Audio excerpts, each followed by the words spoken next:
Deadlock. Right. What in the world is deadlock? Right. So I'll warn you up front, this deck is unfortunately a little bit theoretical, but you have to know it, sadly. Um, what we do next in Deadlock is more interesting, which is sort of algorithms and diagrams for how you manage deadlock, right? So numbers, diagrams, it's easier to get your head around, I think, than a lot of theory. But we have to do the theory. So what the hell is deadlock, right? And deadlock is a fancy word for when a system gets itself in a knot and it just hangs and it basically hangs and can't go any further. All right. Now, not every system crash or hang is deadlock, but some of them are. All right. So the picture on the left is a reasonable analogy of, as an image of what deadlock is, right? So in other words, it's like a massive roundabout and nothing moves because there's nowhere to go, because everywhere there's basically cars, right? So you can't get into a space because of the car there, and he can't move on because other people have blocked it, blah, blah, blah. It's deadlock, right? Now, in terms of, sadly, operating systems, processes, threads, whatever, it's more like on the right. So the simplest diagram, you will see this diagram if you ever look up deadlock, and it'll appear a fair bit in our notes. This is the classic deadlock diagram, right? So we have thread or a process, and it's has a resource, could be a file or whatever, right? Has that file open, and if it has it, no one else could get it, right? So thread 1 has object 1, which we'll say is a file, and he wants object 2, which is another file. He wants to open another file. So he has this one and he wants this one. But there's another thread out there which is the exact opposite. It is holding the second one, it has it open, and it wants the first one. And it isn't going to release that until it gets that. And similarly, thread 1 isn't going to release object 1 or file 1 until he gets the second one. So guess what? They're stuck because neither of them is ever going to give in. So that is the classic deadlock. It's called a circular diagram, right? And that's a classic deadlock situation with just two processes or threads and two resources or objects. All right, that's it. That's deadlock. However, we have to do a little bit of theory. All right. So I'd say resources in a system, we all know this, whether it's fast DRAM memory, whether it's access to a printer, okay, they're finite, which means they're not unlimited. Yeah, so you have to manage them. So how do you do that without things going wrong? All right. So, and things going wrong is essentially deadlock. All right. So this is where it gets a little bit theoretical, right? So what I try to do as I explain these is I try to give you it in English. Okay. So 4 conditions necessary for deadlock. It's called the Kaufman conditions. Some lad called Kaufman came up with these, right? So in order for you to get a deadlock, in order for you to get this situation over here in this diagram, there are 4 things must be in place, right? Not 1, 4. So if there's only 3 and the 4th one isn't there, you don't get deadlock. You have to have all 4, right, to get deadlock. So what are the 4? It says mutual exclusion. A process claims exclusive control of the resources they require. So in other words, if this is a file and I grab it, I'm thread 1, you're not getting it. Or you're not even getting part of it, right? That's what that means. The resource isn't shared once it's allocated. Yeah, it's mine, you're not getting it, right? That's mutual exclusion. That has to, your system has to have that feature, right? Wait for condition is the second one. A process holds a resource already allocated while waiting for an additional resource. Well, we've seen that over here. I'm thread 1, I have this file, I'm holding it until I get the other one I want, which is file 2. That's wait for a condition. In other words, I'm not willing to give this one up while I'm waiting for the second one. I'm going to grab it, I'm going to keep it.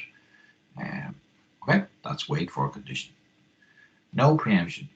Resources can't be removed from the process holding them until the resources are used to completion. What that means is, if I have object 1 and it's mine, and I'm waiting for my object 2, this other guy can't take object 1 off me. It can't preempt me when I'm halfway through and say, here, give me a lend of that, where you're waiting for object 2, so I can have it and then I'll give it back to you, right?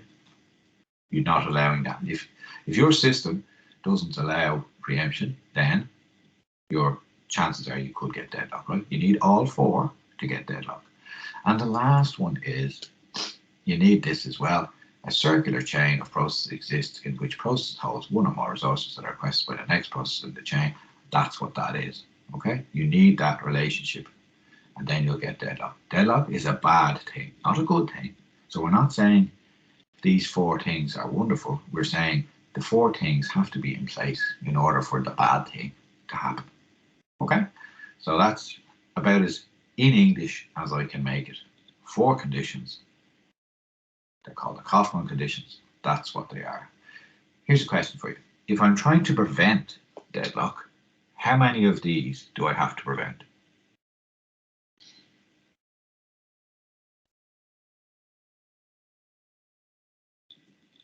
Just one. Exactly. Very good. Right?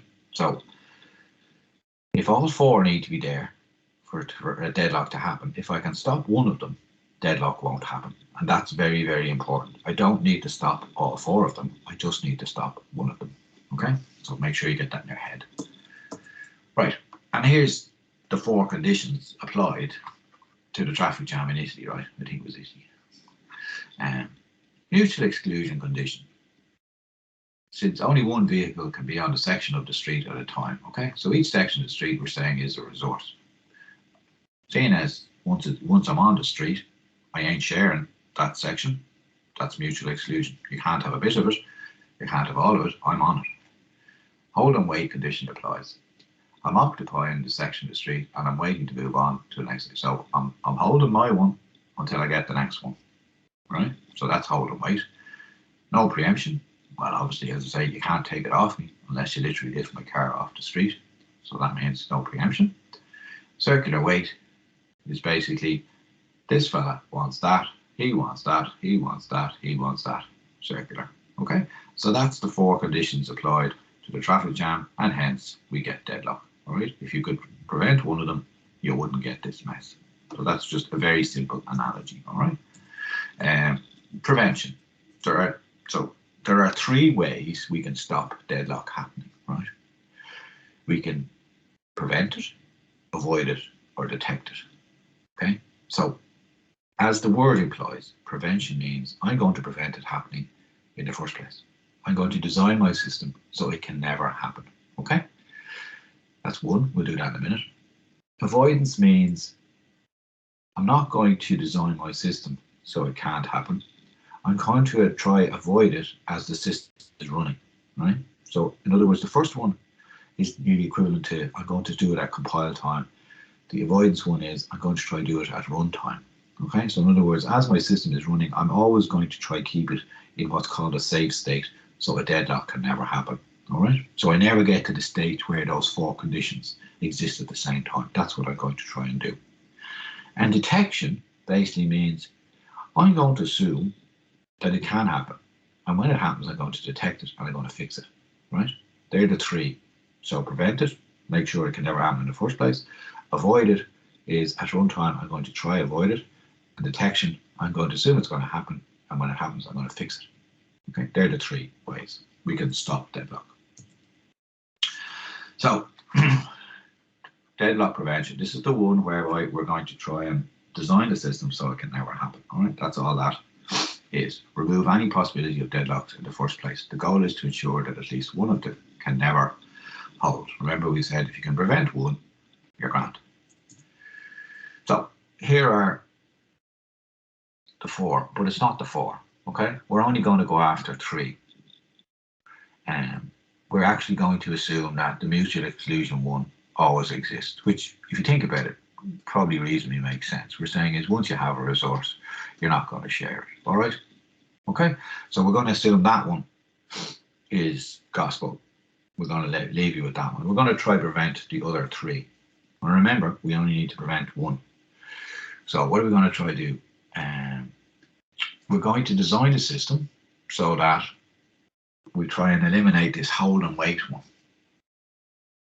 Each process, we're going to say you have to request all your required resources at once, and you can't keep going until they've all been granted.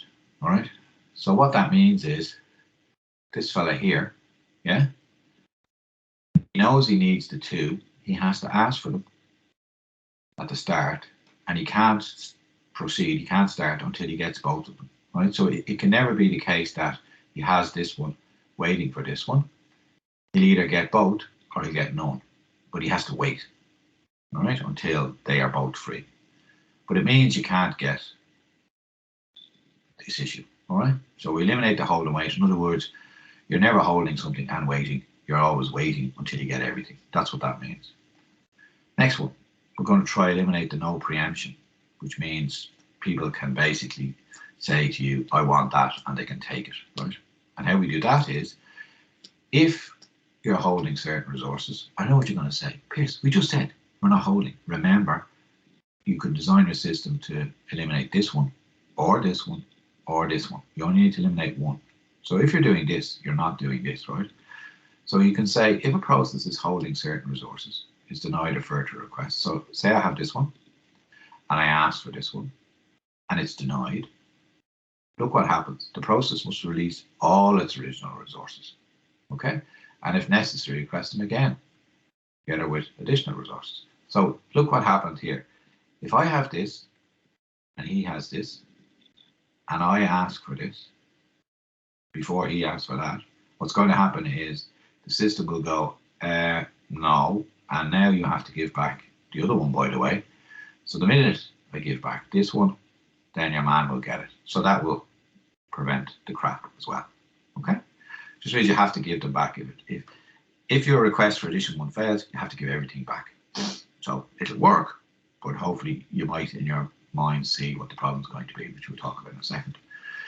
Impose a linear ordering of resource types on all processes. If a process has been allocated resources given type, it may subsequently request only resources of types later in the ordering. God, what a mouthful, right? What that means in English is you number the resources, so in this case 1 and 2, and you can only request them in that order. So in other words, I would be okay, I go 1, and then I'd ask for 2, I'd get it.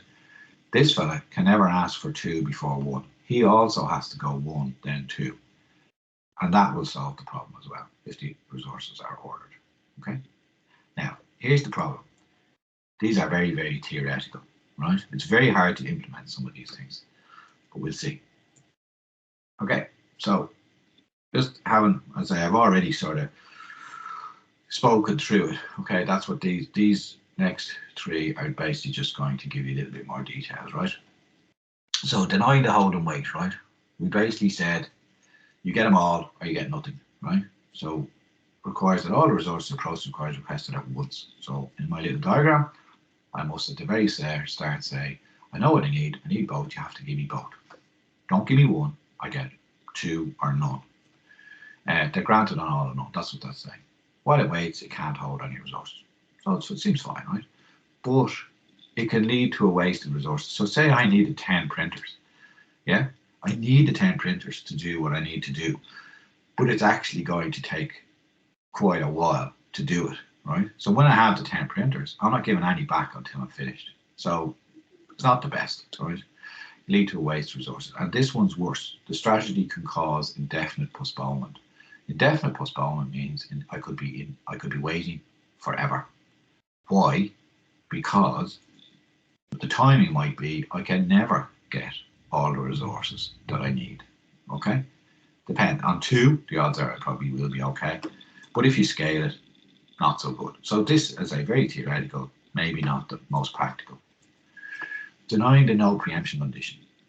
Again, if we're holding resources, so say we're my little diagram, I have this fella, I ask for this fella, if I don't get it, I have to give back this fella. So you can probably see what the issue is going to be.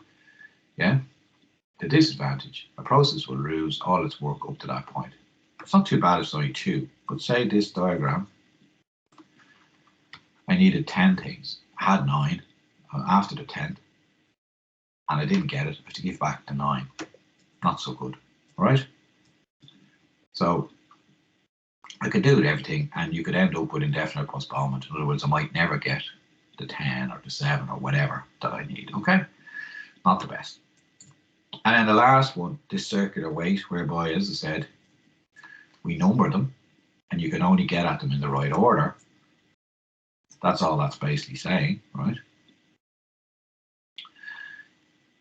You can only get stuff in certain order. You can't get a circular weight because you can never be that P2 would want R2 and R1 because he would have to also request it R1 and R2, all right?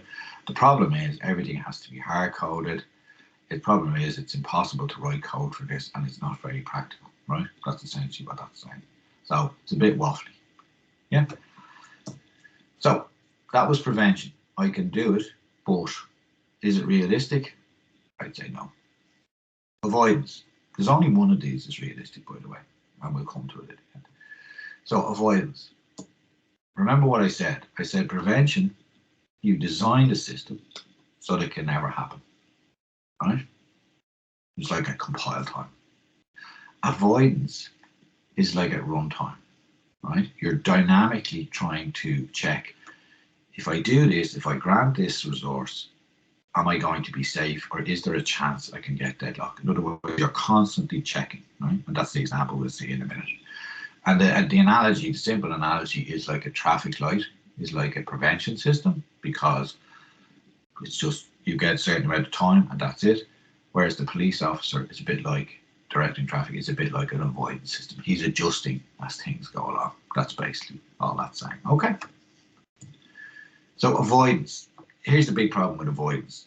We're saying you're trying to stop the thing happening at runtime. You need a lot of prior information in order to be able to make decisions.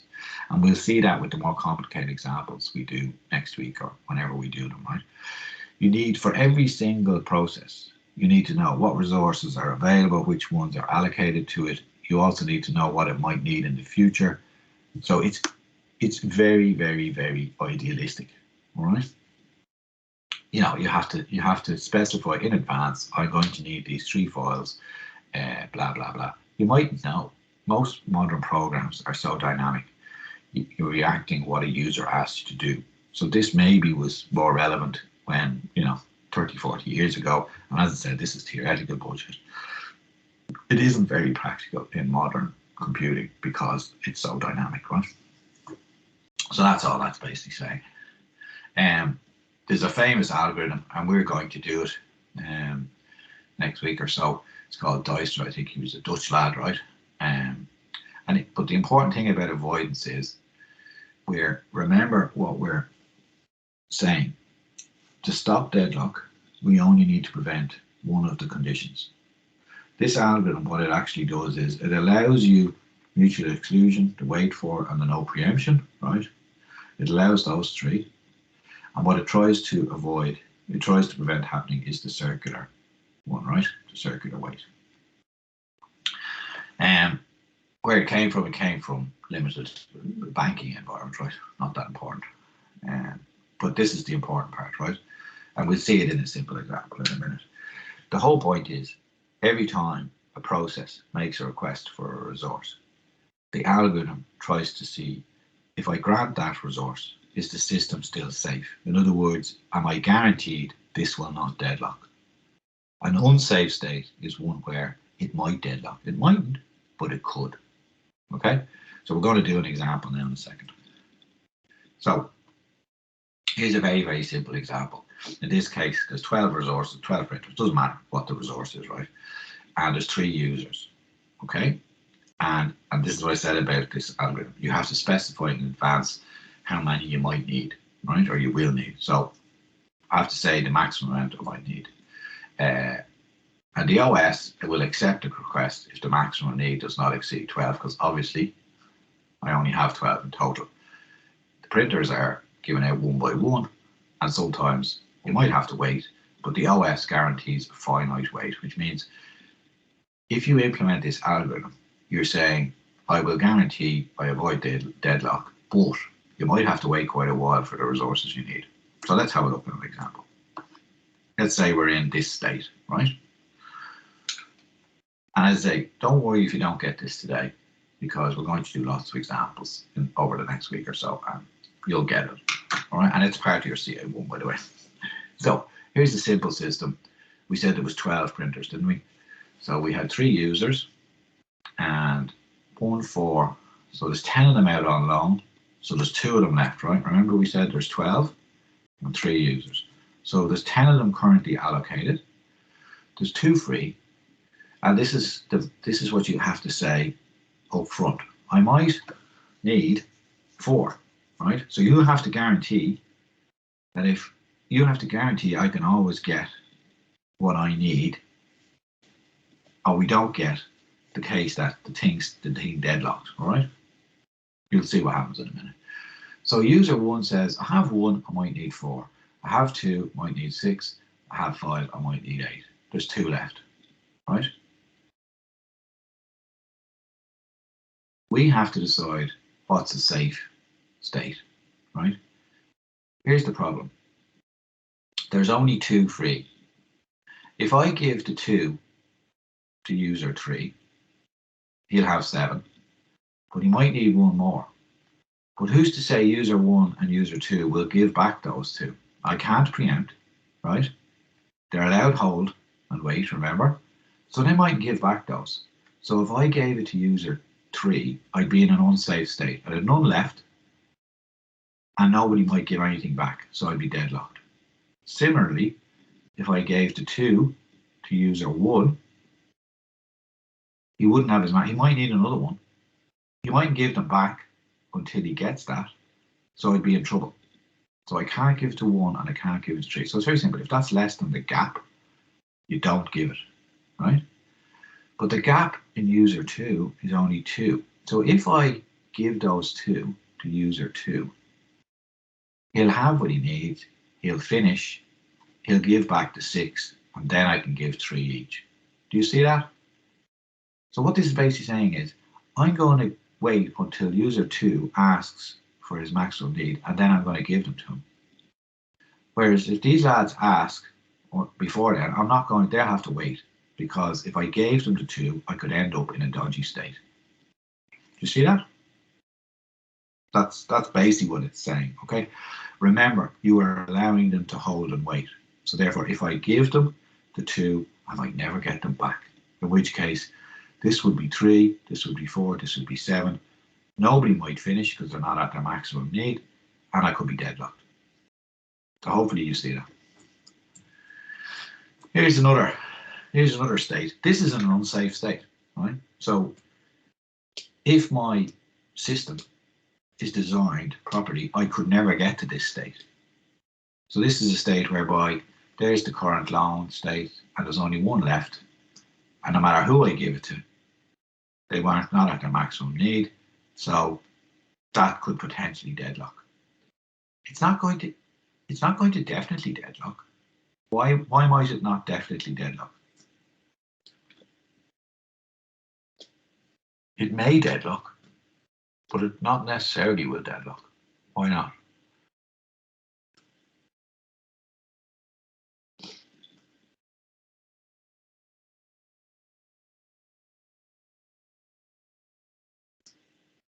It's unsafe, but it's not guaranteed to deadlock. It may deadlock. It'll deadlock if they never give anything back while they wait for their maximum need. Exactly. They may give me back stuff. They may give me back stuff before they get to their maximum need, and I might get away with it. But remember, we are allowing hold and wait. So the risk we take is if we give it to them, they can hold on to it until they get what they need. So bad idea, right? So a system that's designed with Doisters would never get to this state, right? This is an unsafe state. Okay, so hopefully you get that. Okay, so remember what we're saying. We're basically saying with bankers, we will allow, where's my mouse gone? Oh, there it is. We will allow mutual exclusion, wait for, and no preemption. Okay, so in other words, they don't share them, they're allowed, hold and wait, and you can't take it off them once they have it. So what we're trying to avoid is the circular wait. We're trying to make sure we never get to that state whereby I'm dependent on you, dependent on you, dependent on you, blah, blah, blah. Okay, so hopefully you can see that. That's all right. That's all right. The rule: only allocate a resource if this allocation will not prevent any process from completing. So in other words, only allocate it if it's going to be safe. Yeah? And because it's always maintained in a safe, sooner or later all requests will be satisfied. But it might take a long time. Because what you're basically saying is the only safe state here is to give the 2 to user 2, right? When he asks for it. But when's he going to ask for it? And if I give them to him, how long is he going to take to use them up and give them back? Because it's only at that point that I can give them to user 1 and 3. So yes, in theory, it works, but it's not a very deterministic system in terms of time, how long things will take. All right. So it allows jobs to proceed that would have to wait under a deadlock prevention scheme, but there are a number of problems. You can't rely, it's, as I said, theoretical. Can't rely on having a fixed number of resources available. That's in modern day computing, that's bullshit, right? It's unreasonable to require that the user population remains fixed. Again, modern day computing, people are in and out all the time, logging in, blah, blah. All resources are granted at finite time. Finite time means it will happen eventually, but real systems will have more exacting requirements, right? Like, I'm not seriously going to wait around for an hour when usually I get it in a minute, all right? There is an assumption that resources are not held indefinitely. That's an assumption, but as we can see, hopefully you get that it could take quite a while. Resource allocation is becoming more dynamic. No shit, Sherlock, right? It may be difficult to know in advance a user's maximum need. Totally impractical in modern computing.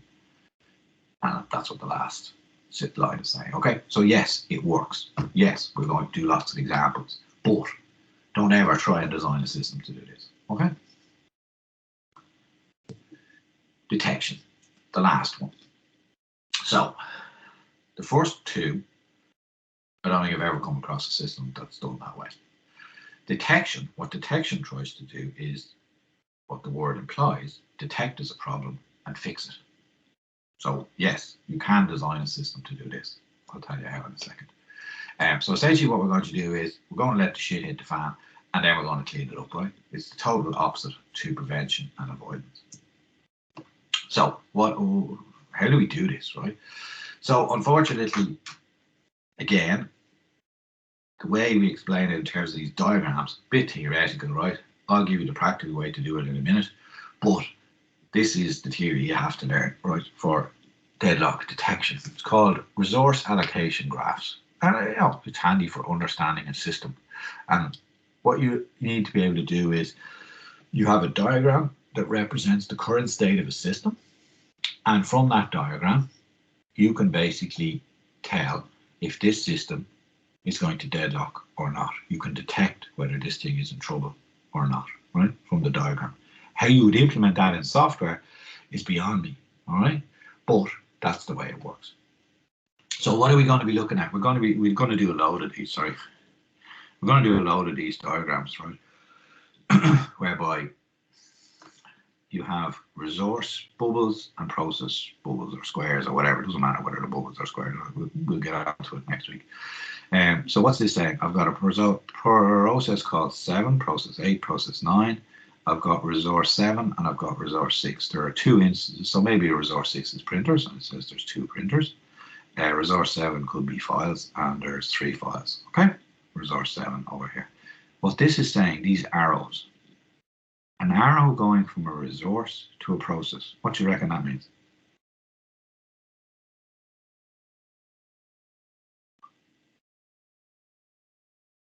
What do you reckon that means?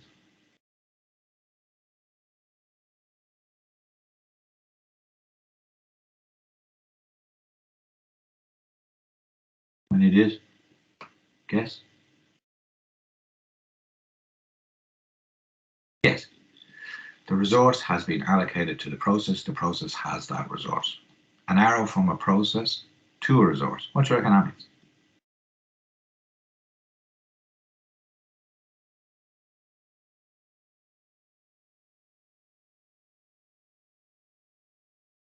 Anyone? It's a bit like the circular thing we had earlier, okay? It means the process is looking for one of those resources, all right? That's all that means. So that's what a typical diagram would look like. But we're going to see loads in the next 2 weeks. So don't get too upset about it for the moment.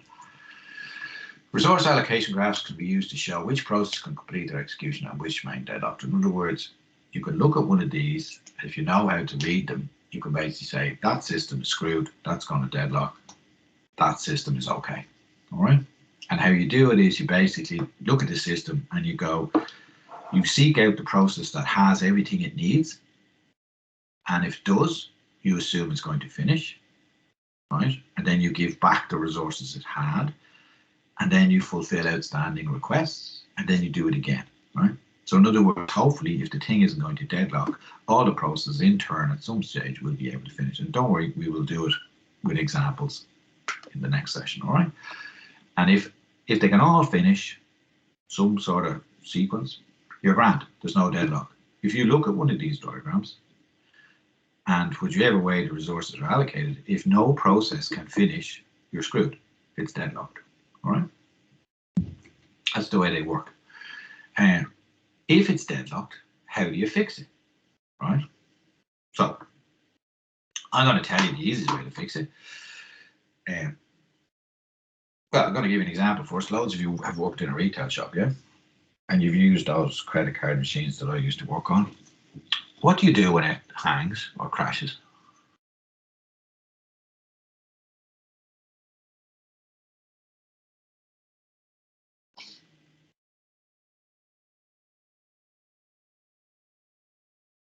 What do you do if it hangs? Just sits there looking at you. You restart it, don't you? Yeah, but you restarted it because you were there. What happens if it's an unattended system? What happens if it's a vending machine? Right? Anybody ever gone to pay parking or whatever and the thing doesn't work? It's sitting there bust. There's no one there to reboot it, is there? Slap it a few times, yeah. That works sometimes. Anyway, what I'm getting at is the simplest way. So I don't know whether the credit card machine deadlocked or not, right? God knows. It's some bug or whatever, but it may have deadlocked. The simplest way to detect and recover from deadlock, and it's really, really important, I think I've told you this before, if it's an unattended system, which means there isn't a user there to press the reset button, right? So it might be a vending machine that's hardwired, you can't get at the plug, whatever. The easiest way to detect a deadlock and keep it going is to have some background monitor in there that's monitoring the process to see, are they still talking to each other? Are they still doing stuff? Are they still alive? Okay. Then what you do is, if you can detect that, if they're alive and everyone's okay, it's fine. If you detect it as a problem, you basically software reboot the system. Okay.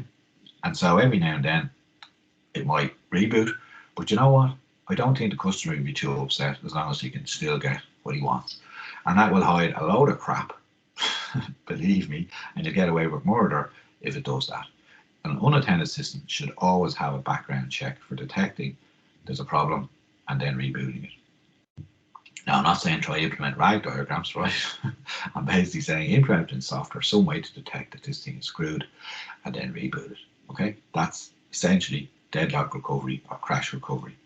Now, the theory basically says, okay, if something's deadlocked, we have to fix it. This typically involves, as I said, forcibly removing a process from the system and reclaiming its resources. Well, good luck.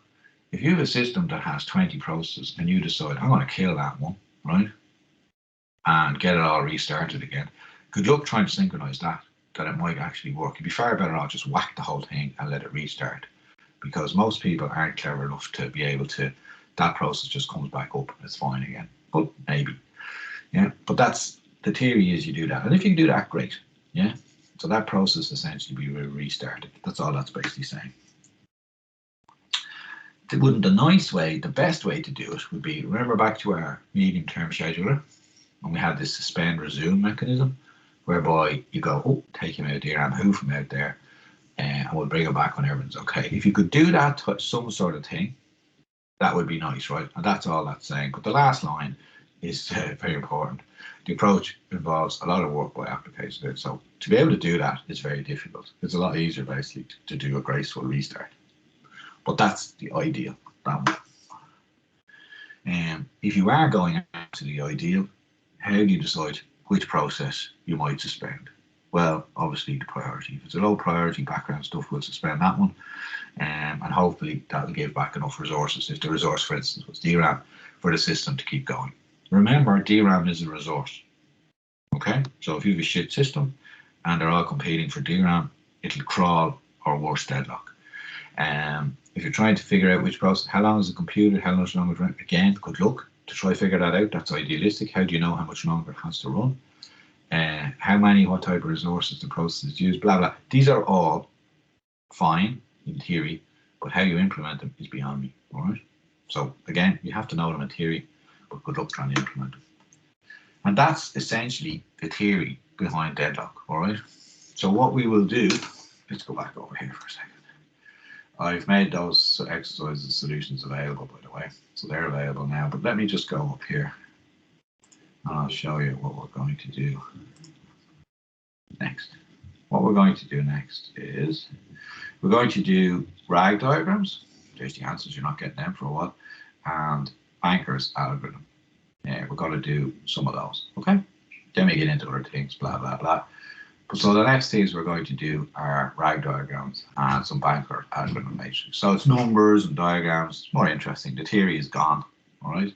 So we actually going to do something, as I call it, interesting. Any question on that before I leave? I know it's a bit theoretical, but hopefully you got roughly the message. Any questions on that? Customs maintenance, very good.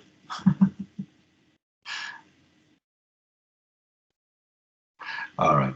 Well, what I'll do is I'll kill the video